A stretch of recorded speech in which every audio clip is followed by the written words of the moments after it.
Hello friends, welcome back to Transpersonal Reflections. So today I feel inspired to share a deep reflection with you.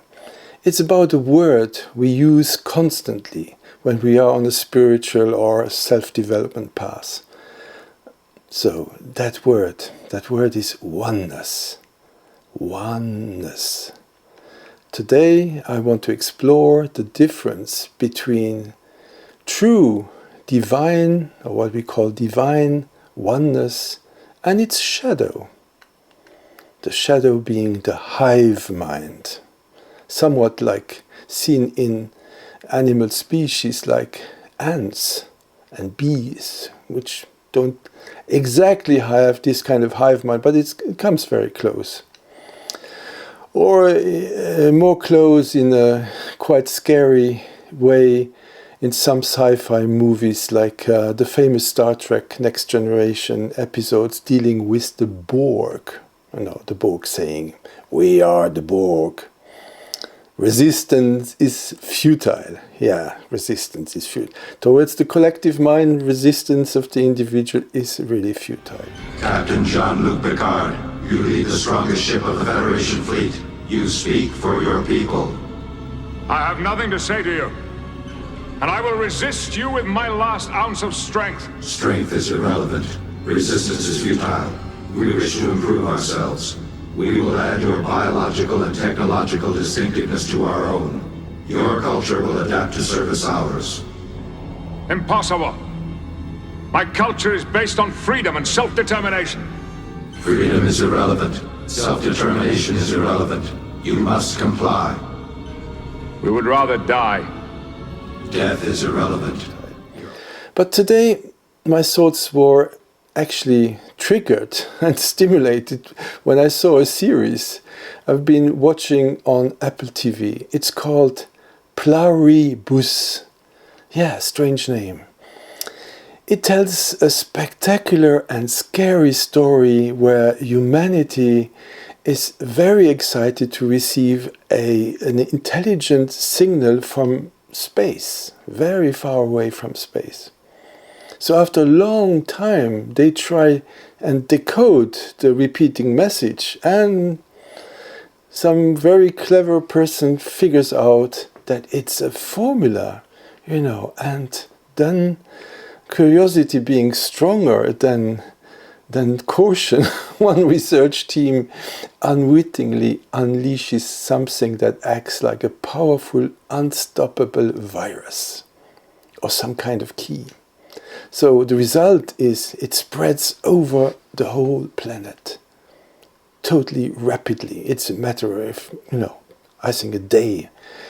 And it unlocks or creates a collective mind in the human race. So instantly people, when they receive that, they collapse or they just get stuck, When they wake up, the individual is gone. They have merged into one huge collective mind. So it looks, after a while, watching what's happening, it looks like paradise. There are no more wars, no more economic or racial problems. Every problem, every conflict is solved as all individual acts. All individual, they act like one. They are, they act for the common good. There is no violence. No, they cannot kill animals any longer. So they live in what seems to be like peace and total harmony. If you speak to someone in Europe, a person in China knows exactly what you said instantly. And no need to have a phone on internet. It goes inside the collective mind. So they move like a flock of birds, perfectly synchronized. But here is the catch, and quite a big one. The individual self is completely gone. No more separate person. The unique spark of the person is erased. So they never say I anymore, they say we. It's quite scary. So there is a scene that really impressed me. The main character, her name Carol, is just one of just, 13 people worldwide who is immune to the change. They don't merge into the collective mind. They remain like they are. Nothing's changed, but they have to witness the whole thing. And it takes a very long time for Carol, because we're following Carol, to find her ground. She's very upset, and understandably so. So in a very powerful scene, she goes to a local supermarket where she used to go, but finds it empty, as supermarkets are no more needed. So they organize the food supplies in a very, very specific way, which I'm not going to describe here. So being there, she gets upset and makes a phone call, because when she wants something, she can just pick any phone and ask something. And they really we love you, we want to care for you. But, in the background, she knows they want them, all these certain people, they want them to be absorbed into the collective. But they won't use any violence, and they won't use anything, any coercion. So she says, I want my supermarket back. So within really minutes, a dozen huge trucks and hundreds of people arrive with big placid smiles. They work in perfect unison. So they restock all the shelves, and within a couple of hours restore the store perfectly. So they are happy to serve. But there's no one home behind their smiling eyes. It is just one massive being using billions of bodies.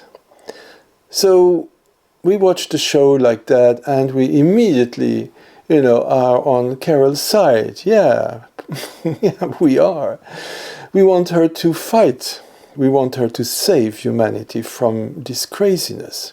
We feel that her grief, her anger, her messy emotions, and her stubborn individuality, they are very precious.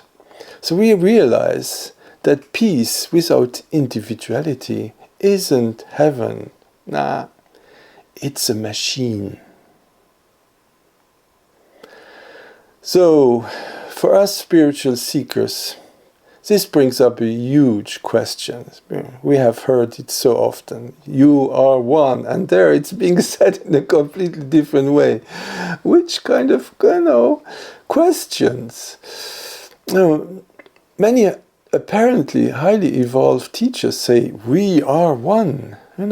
Does that mean our goal is to become like those people in the TV show?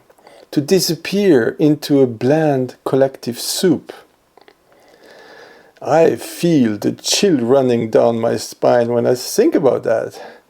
But deep inside, I don't believe so. I instinctively know that it's not that kind of oneness that I feel connects me with everything.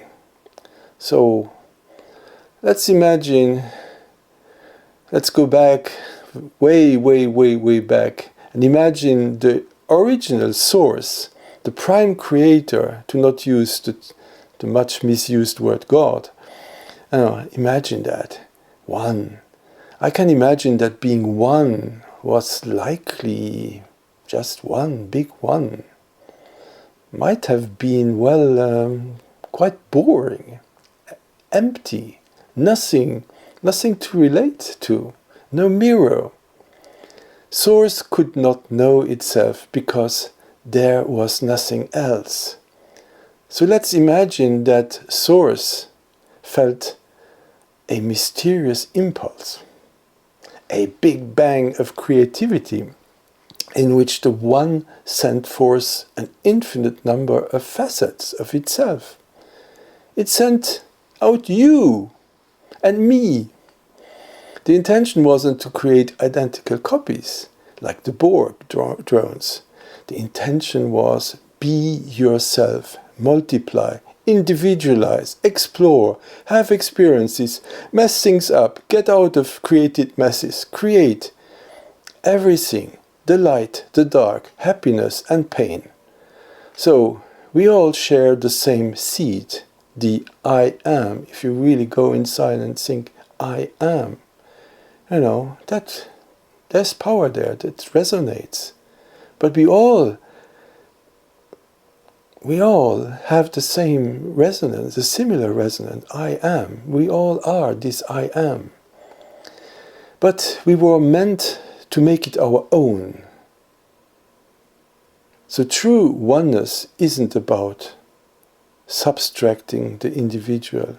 It is about adding the individual to the whole when you are fully yourself, with your specific flavor, your creativity, your unique way of loving. You are actually giving a precious gift back to the oneness. You are the mirror that Source created to see and know itself. So, now, this is where my reflection today takes a quite surprising turn. So when I sat there judging the Hive Mind in the TV show and thinking about what I was going to say in this video, I thought, yeah, thank goodness I am a free individual. Thank goodness I am not hypnotized like them. And then my inner team, my inner guides, you know, gave me a gentle nudge, you know.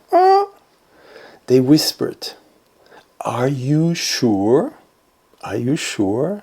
Huh?" I suddenly realized that most of us humans are already in a kind of hive mind. We just don't see it, because we were born into it. Think about it. From the moment you are born, you are downloaded with a program. A human hive mind. Sounds quite crazy, huh? You are told your gender, your race. You are told everything, your nationality. You are told your culture. You learn all the words that describe your reality. You learn about the past and the probable future. You are told who your enemies are and what success looks like. So we identify so strongly with all these stories. We say, I'm a man, I'm a citizen of that country, I'm a success, I'm a failure. Yeah, but friends, this is also a form of hypnosis. Just like the people in the TV series forgot that they were individuals to say we instead of I. We have also forgotten we are infinite cosmic beings in order to become humans. We forgot that. It was kind of erased for something new to take its place. The human program. I am a human. Yeah, okay, great. So this is what I would call a double hypnosis. Number one, we forget we are spirit. And number two, we believe we are the human costume. And in truth, we are spirit having a human experience. That's what I think, at least. Now, don't let this scare you. No, it's not the same as in this TV series. It's not a trap. You know, in a way we could say it's a game. We chose to come here. We chose to wear this human costume. Because it's an amazing adventure. The problem only starts when the actor forgets he is acting. When we think the mask is our face. So, what is the solution? Do we reject humanity? No, we're here. We came here willingly. We do exactly what Carol did in the TV series. We do not forget. We remember.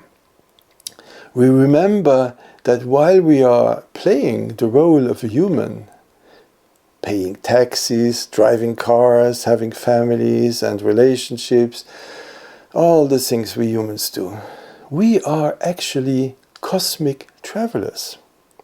This is why I talked in my previous video about our pit crew and our inner guidance.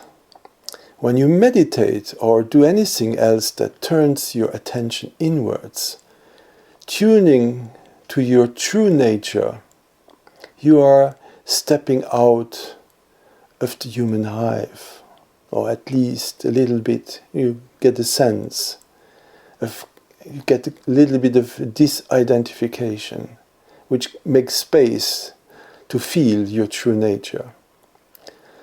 So you are taking a breath of fresh air when you do that. You know, you're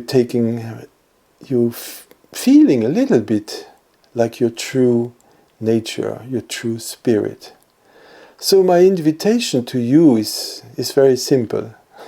Enjoy the human game, wear the costume, love your stories and everything you do in your cultures, in your identification, but every now and then wink at yourself in the mirror, say hello, remind yourself, I am playing a human, I am playing a human, but I am, in truth I am an infinite being.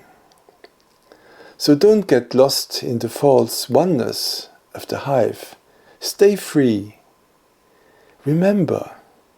So I hope this resonates with you. Thank you for listening, fellow travelers. See you in the next video. Bye.